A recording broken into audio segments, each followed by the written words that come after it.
Hey guys, it's Jen and I'm here with Marty. We're still talking about title because there's a lot to go through, and one of the things, Marty, that I am so curious about, so say we have gotten to the point where we have a contract for the buyer and you have gotten the full ratified contract and you're going through all the fun back end things that you do. What happens when you find a judgment on the seller? Oh, sure.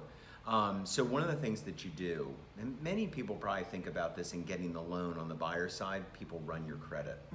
Well, one of the things that we do is we not only search the land records for what liens are against the property, like a mortgage or an equity line or something like that that's been charged as a lien. We actually run the names of the sellers for judgments, that because if a judgment ultimately is there, it could be a lien that would be in advance of a buyer's new deed of trust. So we're required to go back, and some judgments that are easy for people to think of is like if someone didn't pay their state income tax. So it could be a lien from the state, or the IRS, federal income tax would be a lien. Certain types of liens are super priority liens that must be paid in order to convey title properly.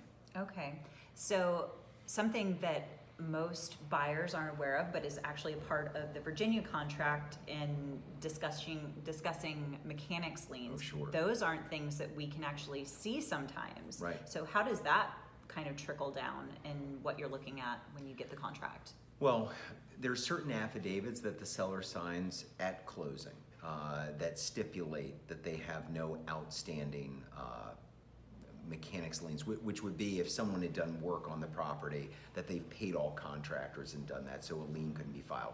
A mechanics lien is a super priority type of lien, so there's that extra protection. There's also, if it's new construction, there's even more affidavits, because then you have to have the general contractor, you have to also have any subs, essentially, that would have been paid. You want to make sure that all of that has been satisfied. Right. So that's a reason why, unlike DC and Maryland, mechanics lien coverage is incredibly important in the title process. Right. Thank you. Very, very important stuff. Oh, sure. Absolutely. My pleasure.